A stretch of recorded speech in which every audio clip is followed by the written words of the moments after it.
अस्सलाम वालेकुम। आप सभी का हमारे यूट्यूब चैनल पे वेलकम है। आज के सेशन में हम लोग बात करने वाले हैं सैयद आबिद हुसैन के बारे में और मजमून चोरी और उसके कफारा को मुकम्मल हम लोग रीड करेंगे। आप में से जो लोग हमारे चैनल पे फर्स्ट टाइम विजिट कर रहे हैं, इस चैनल को सब्सक्राइब कर लीजिएगा। साथ ही साथ में अगर आप हमारे टेलीग्राम चैनल को ज्वाइन करना चाहते हैं, इस वीडियो के डिस्क्रिप्शन बॉक्स में आपको हमारे टेलीग्राम चैनल का लिंक मिल जाएगा। वहां से सीधे आप हमारे टेलीग्राम चैनल को ज्वाइन कर सकते हैं और अपने एग्जाम की शानदार प्रिपरेशन कर सकते हैं। तो चलिए शुरू करते हैं आज की इंपॉर्टेंट क्लास। सबसे पहले हम लोग बात करते हैं सैयद आबिद हुसैन के बारे में। तो आपकी सने विलादत क्या है, आप सब नोट कर लीजिएगा। 1896, सने वफात है 1978। डॉक्टर सैयद आबिद हुसैन का वतन दाईपुर, जिला फर्रुखाबाद, उत्तर प्रदेश था। ये आपको याद रखना होगा। आबिद हुसैन की पैदाइश भोपाल मध्य प्रदेश में हुई है। मध्य प्रदेश की राजधानी क्या है, कैपिटल क्या है? भोपाल। तो मध्य प्रदेश की राजधानी भोपाल में आपकी विलादत हुई, जहां उनके दादा और वालिद मुलाजिमत करते थे। सैयद आबिद हुसैन की वालिदा का ताल्लुक लखनऊ के एक ताल्लुकादार घराने से था। उनका बचपन दाईपुर और लखनऊ में गुजरा। इब्तदाई तालीम गांव के स्कूल में और सानवी तालीम भोपाल में हासिल की। इलाहाबाद यूनिवर्सिटी से बीए पास किया और फिर आला तालीम के लिए ऑक्सफोर्ड यूनिवर्सिटी बरतानिया और बर्लिन यूनिवर्सिटी जर्मनी में हासिल की। यानी आला तालीम आपने इन यूनिवर्सिटीज में आपने हासिल की, ये आपको याद रखना होगा। सैयद आबिद हुसैन ने फलसफा में डॉक्टरेट की डिग्री ली। जर्मनी से वापस आकर डॉक्टर जाकिर हुसैन और प्रोफेसर मोहम्मद मुजीब के साथ जामिया मिल्लिया इस्लामिया में काम करने लगे। जामिया मिल्लिया इस्लामिया में काम करने के साथ साथ डॉक्टर आबिद हुसैन तसनीफ व तालीफ का काम भी करते रहे। उन्होंने सबसे पहले 1926 में एक ड्रामा पर्दे गफलत लिखा। देखिए, बहुत सारे एग्जाम में ये ड्रामा निसाब में शामिल है, तो आपको याद रखना होगा पर्दे गफलत जो ड्रामा है ये किसका ड्रामा है? तो जवाब हो जाएगा सैयद आबिद हुसैन। वैसे भी जब उर्दू ड्रामे की तारीख के बारे में, उसके हिस्ट्री के बारे में बात की जाती है, उसके आगाज इर्तिका से मुताल्लिक गुफ्तगू होती है, तो ये ड्रामा भी आपसे एग्जाम में पूछा जा सकता है। पर्दे गफलत किसका ड्रामा है? तो आपका आंसर है सैयद आबिद हुसैन। जर्मन जुबान की किताबों का उर्दू में तर्जुमा किया, जिनमें गोटे की फाउस्ट सबसे अहम है। डॉक्टर आबिद हुसैन ने महात्मा गांधी की खुदनविश्त का तर्जुमा तलाशे हक के नाम से किया और पंडित जवाहरलाल नेहरू की डिस्कवरी ऑफ इंडिया का तर्जुमा तलाशे हिंद के नाम से उर्दू में किया। यानी महात्मा गांधी की जो खुदनविश्त थी माय एक्सपेरिमेंट विद ट्रुथ, उसका तर्जुमा आपने तलाशे हक के नाम से किया। उर्दू के अलावा अंग्रेजी में भी कई किताबें लिखी, जिनमें कौमी तहजीब का मसला, हिंदुस्तानी मुसलमान, आईने अय्याम में उर्दू अंग्रेजी दोनों जुबानों में शाये हुई। उन्होंने उर्दू के इल्मी सरमाए में काबिल कदर इजाफे की। वह दो मशहूर जरायद इस्लाम और असर जदीद, इस्लाम एंड द मॉडर्न एज के बानी मुदीर भी रहे। तो ये दोनों रिसाले किसके थे, ये अभी आपको ज़हन में रखना होगा। चोरी और उसका कफारा गांधी जी की आप बीती के उर्दू तर्जमे से माखूज है। आप बीती का नाम क्या है? तलाशे हक, याद रखिएगा। चलिए अब हम लोग मजमून को रीड करते हैं। मजमून आपके सामने, चोरी और उसका कफारा। हाई स्कूल में जिन लड़कों से मुझे मुख्तलिफ औकात में दोस्ती रही, उनमें से दो कल्बी दोस्त कहे जा सकते हैं। एक से मेरी दोस्ती ज्यादा दिन नहीं रही। मैंने उसे नहीं छोड़ा बल्कि उसने मुझे छोड़ दिया। इस कसूर पर कि मैंने दूसरे से मेल जोल पैदा किया, इस दूसरी दोस्ती को मैं अपनी जिंदगी का एक अलमनाक वाकया समझता हूँ। ये बहुत दिन कायम रही। मैंने उसे इस्लाह के जोश में शुरू किया था। मेरा ये रफीक असल में मेरे मंजले भाई का दोस्त था। ये दोनों हम सबक थे। मैं उसकी कमजोरियों से वाकिफ था, मगर उसे वफादार दोस्त समझता था। मेरी माँ ने, मेरे बड़े भाई ने, मेरी बीवी ने मुझे मुतनब्बे किया कि तुम्हारी सेहत, तुम्हारी सोहबत खराब है। बीवी की बात तो मैं शौहरी के गुरूर में कब सुनता था, लेकिन माँ और बड़े भाई की राय के खिलाफ अमल करने की मुझे हिम्मत ना थी। फिर भी मैं उनसे उज़्र माजरत उज्र माजरत की और कहा, मैं जानता हूं कि उसमें वह कमजोरियां हैं जो आपने बताई, मगर आपको उसकी अच्छाइयों की खबर नहीं।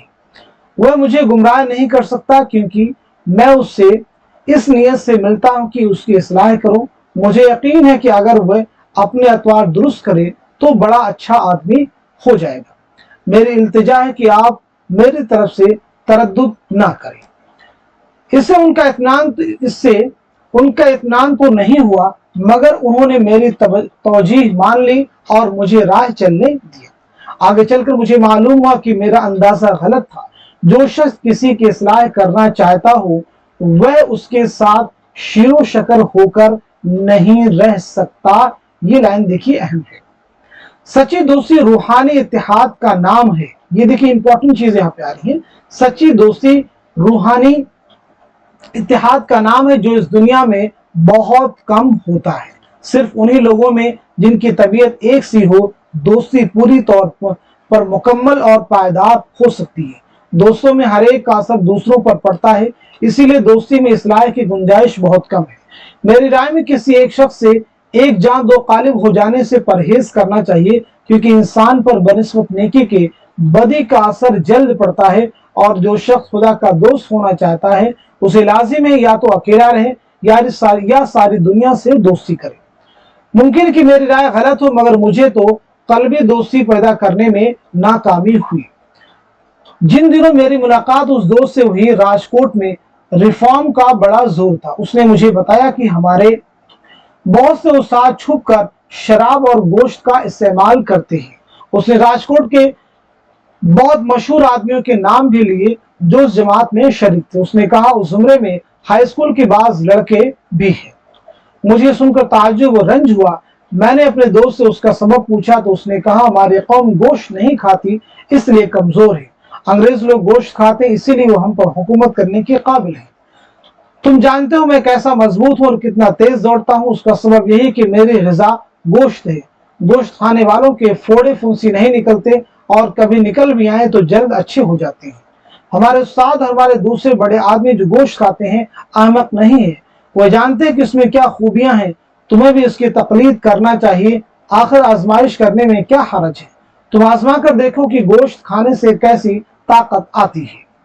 गोश्त खाने की तायद में सारी दलीलें एक ही नशिस्त में पेश नहीं की गई। ये इस तूल तवील इस्तेदलाल का खुलासा जिससे मेरा दोस्त मुझ पर तो वक्तन फौक्तन असर डालता रहा।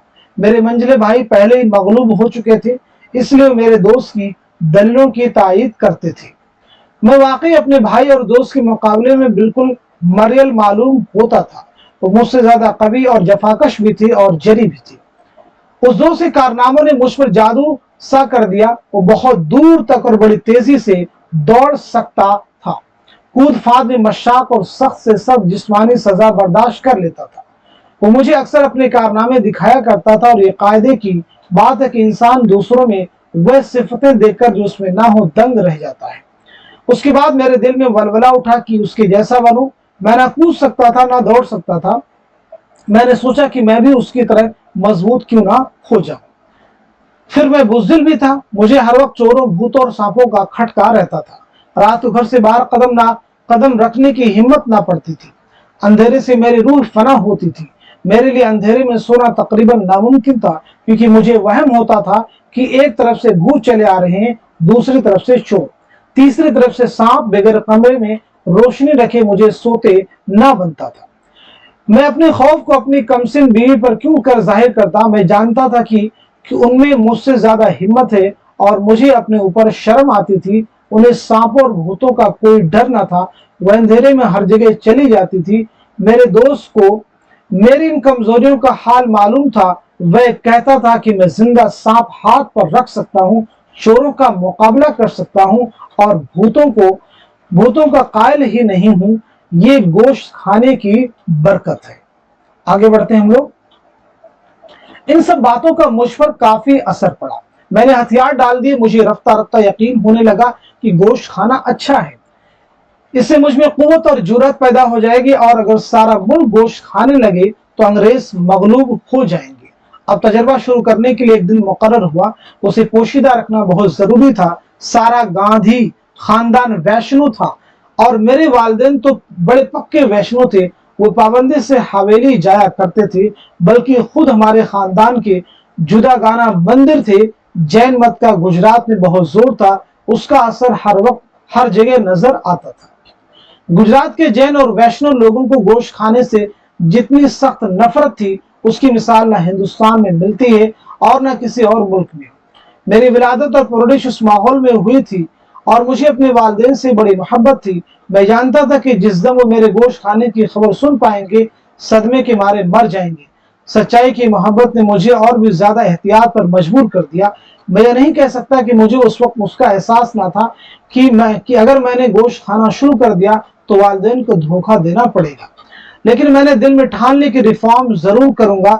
इसमें जुबान की चाट को दखल ना था। मैंने गोश्त के मजे की कोई खास तारीफ नहीं सुनी थी, मगर मैं चाहता था कि मैं कवि और बहादुर हो जाऊं और मेरे देश के लोग भी ऐसे हो जाएं ताकि हम अंग्रेजों को शिकस्त दें और हिंदुस्तान को आजाद कराने। स्वराज का लफ्ज मैंने अब तक नहीं सुना था, मगर आजादी की माना जानता था। रिफॉर्म के जोश ने मुझे अंधा कर दिया। मैंने इस बात को मख्फी रखने का बंदोबस्त किया और अपने दिल को समझाया कि महज इस फेल को वालिदैन से छुपाना हक से इनहराफ नहीं है। आखिर वह दिन आ गया। उस वक्त मेरा जो हाल था उसे पूरी तरह बयां करना मुश्किल है। एक तरफ तो रिफॉर्म का जोश और जिंदगी में एक अहम तब्दीली की जिद्दत का लुत्फ, और दूसरी तरफ उसी काम को चोरों की तरह छुप कर करने की शर्म थी। मैं नहीं कह सकता दोनों में से कौन सी चीज मुझ पर गालिब थी। हमने दरिया के किनारे जाकर एक गोशे तन्हाई ढूंढा और मैंने अपने उम्र में पहली बार गोश्त देखा। उसके साथ तंदूरी रोटी भी थी। मुझे दोनों चीजों में से कोई चीज पसंद न आई। बकरी का गोश्त चमड़े की तरह सख्त था, मुझसे किसी तरह न खाया जाता था। मुझे कै हो गई और खाना छोड़कर उठना पड़ा। उसके बाद रात बड़ी बुरी तरह गुजरी। मुझे बड़ा हवलनाक ख्वाब नजर आया। जब आंख लगती तो ऐसा मालूम होता कि जिंदा बकरी मेरे पेट के अंदर मिमिया रही है और मैं घबरा कर उछल पड़ता। मगर मैं अपने दिल को समझाता था कि गोश्त का खाना फर्ज है और उससे मुझे कुछ तस्कीन हो जाती थी। आगे बढ़ते हम लोग। मेरा दोस्त आसानी से हार मानने वाला ना था। अब उम्दा मसाले डालकर गोश्त की मजेदार खाने पकाने लगा। खाना खाने के लिए हमें एक दरिया के किनारे सोनी जगह ढूंढने की जरूरत ना थी, बल्कि एक रियासत के मकान में खाते थे, जिसमें खाने का अलग कमरा मेज कुर्सी से सजा हुआ था। मेरे दोस्त ने वहां के बड़े बावर्ची से साजबाज करके इंतजाम किया था। मैं उस लालच में आ गया। मुझे बोटी से कराहत थी, अब वो दूर हो गई। बकरी पर तरस आता था, वो जाता रहा। और अब गोश्त की बोटी में तो नहीं मगर सालन में मजा आने लगा। यह सिलसिला करीब करीब 1 साल तक चलता रहा, लेकिन इस अरसा में गोश्त की दावतें सब मिलाकर 6 से ज्यादा न हुई, क्योंकि रियासत का मकान रोज रोज नहीं मिलता था। और फिर यह दिक्कत भी थी कि मजेदार खानों में अक्सर सरफा बहुत होता था। मेरे पास इस रिफॉर्म की कीमत अदा करने के लिए दाम ना थी, इसलिए हर मरतबा खर्च का इंतजाम मेरे दोस्त ही को करना पड़ता था। मुझे कुछ खबर न थी कि वो कहां से इतना रुपया लाता है, मगर किसी न किसी तरह वो ले आता था, क्योंकि वो उस पर तुला हुआ था कि मुझे गोश्त खाने का आदी कर दे। मगर आखिर उसकी आमदनी भी महदूद ही होगी, इसलिए बहुत कम दावतें हो सकी, और वो भी तवील वक्फों के बाद। जब कभी मैं चोरी की दावतें उड़ाता तो जाहिर है कि घर आकर खाना नहीं खा सकता। मेरी वालिदा कुदरती तौर पर खाने के लिए इसरार करती और ख्वाहिश ना होने का सबब पूछती। मैं उनसे कह देता कि आज मुझे भूख नहीं है, मेरे हाजमे में कुछ खराबी है। ये बहाने करने पर मेरा दिल मुझे मलामत करता था। मैं जानता था कि झूठ बोल रहा हूँ, और वो भी अपनी वालिदा से। मुझे ये भी मालूम था अगर मेरे बाप को मेरे गोश्त खाने की खबर हो गई तो उन्हें बहुत सख्त सदमा होगा। ये ख्याल मेरे लिए सुहाने रूह था।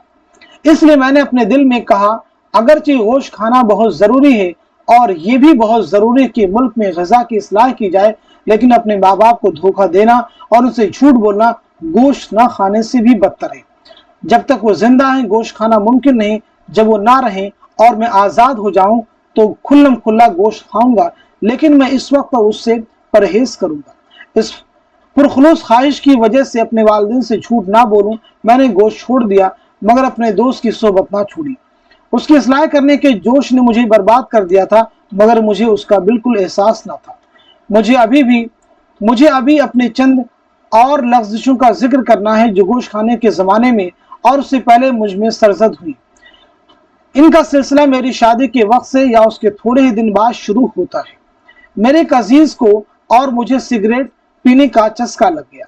ये बात ना थी कि हम इस आदत को अच्छा समझते होंगे या सिगरेट की खुशबू पर रीझे होंगे। हमें तो सिर्फ मुंह से धुआं निकालने में ख्याली लुत्फ आता था। मेरे चचा उसके आदी थे और जब हम उन्हें सिगरेट पीते देखते तो हमारा जी चाहता था कि उनकी तरह हम भी पिए, मगर हमारे पास दाम तो थे नहीं। इसलिए हमने इब्तिदान इस तरह की कि हम सिगरेट के टुकड़े जो हमारे चचा पीकर फेंक देते थे चुरा लाते थे, मगर ये टुकड़े हर वक्त नहीं मिल सकते थे और इससे धुआं भी ज्यादा नहीं निकलता था। इसलिए हमने नौकरों के जेब खर्च में से पैसे चुराने शुरू किए कि हिंदुस्तानी सिगरेट खरीदे, मगर मुसीबत यह थी कि उन्हें रखे कहाँ, क्योंकि जाहिर है कि हम बड़ों के सामने तो सिगरेट पी नहीं सकते। चंद हफ्ते तक तो हमने किसी तरह उन चुराए हुए पैसों से काम चलाते रहे।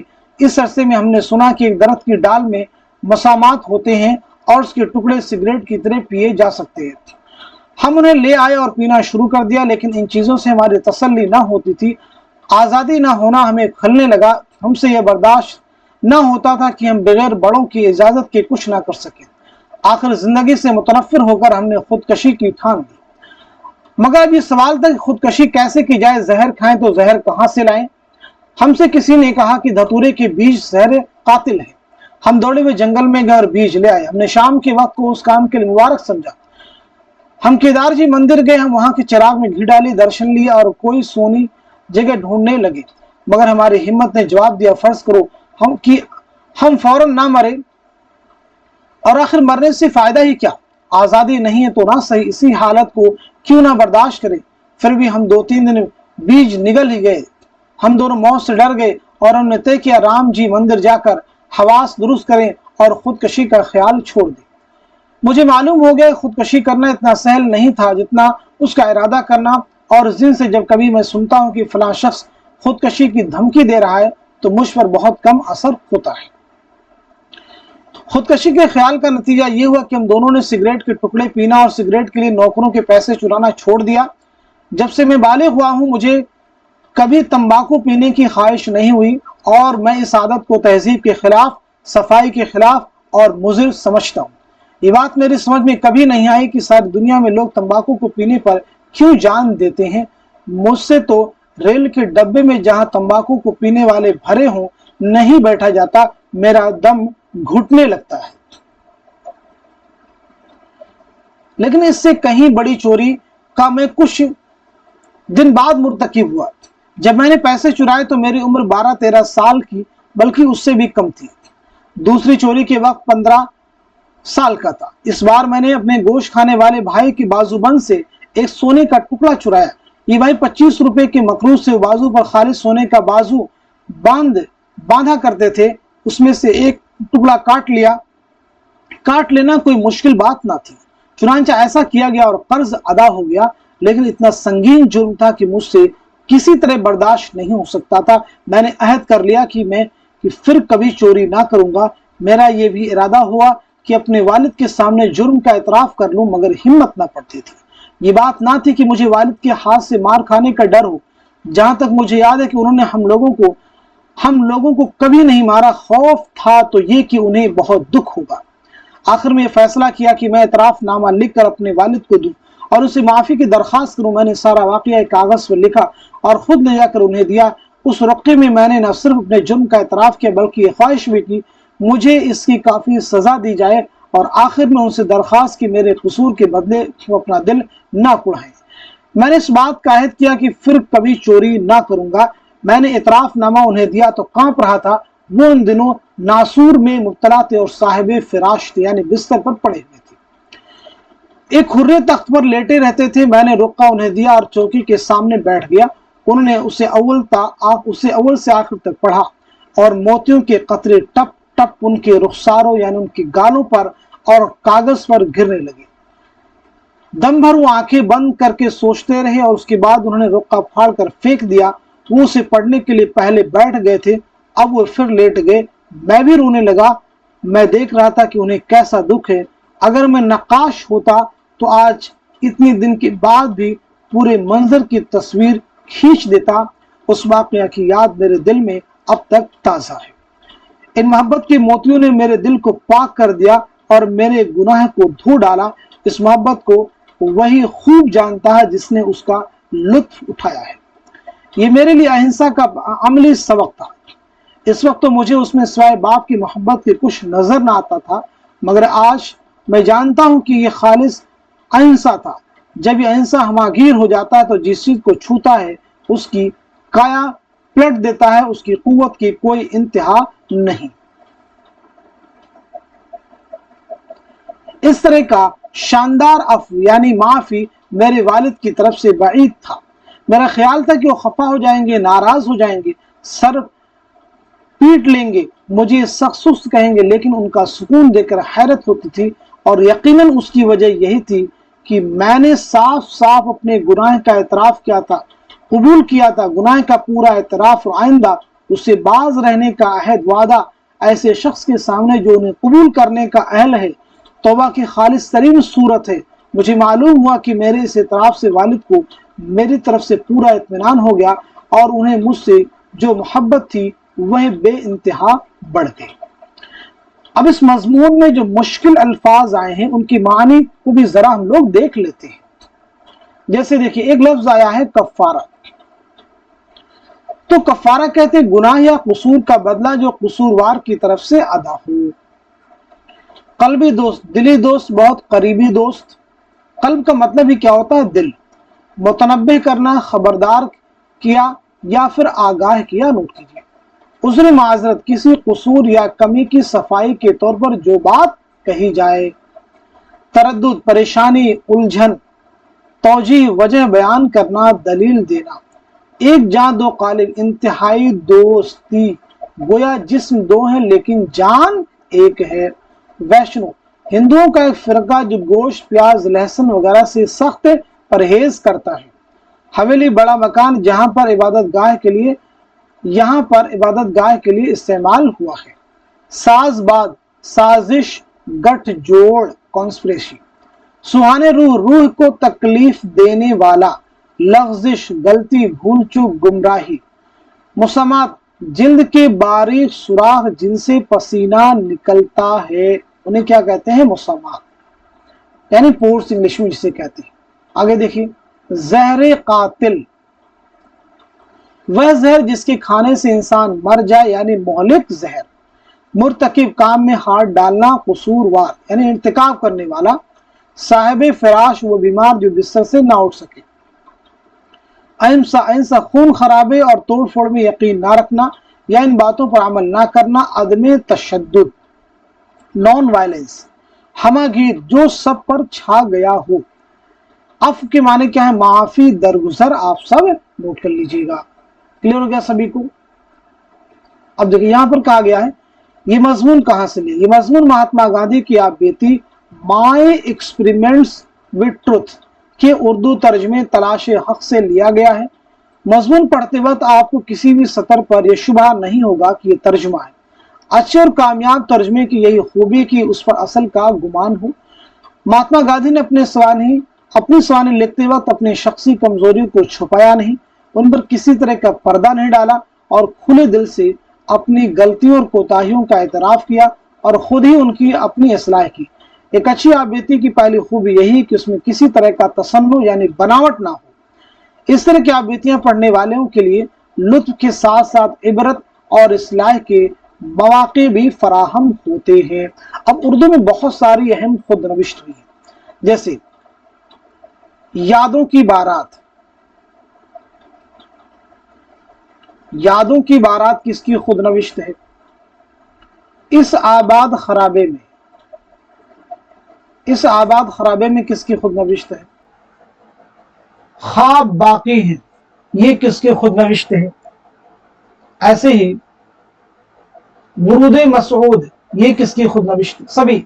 تو یادوں کی بارات جوش ولی آبادی کی ہے، اس آباد خرابے میں اختر الایمان کی، خواب باقی ہیں آل احمد سرور کی ہے، ورود مسعود مسعود حسین خان کی خود نوشت ہے، آٹو بایوگرافی ہے۔ तो आज के सेशन में हम लोगों ने सैयद आबिद हुसैन के बारे में बात की और उनके मजमून, चोरी और उसका कफारा के बारे में बात की है, और साथ ही साथ में उर्दू की चंद अहम खुद नविश्त के बारे में भी हम लोगों ने बात की है। उम्मीद है कि सेशन आप सभी के लिए बहुत हेल्पफुल साबित होगा। तो इस सेशन को, इस क्लास को यहीं तक रखते हैं, मिलते हैं अगली क्लास में। तब तक के लिए खुदा हाफिज, अपना ख्याल रखिए।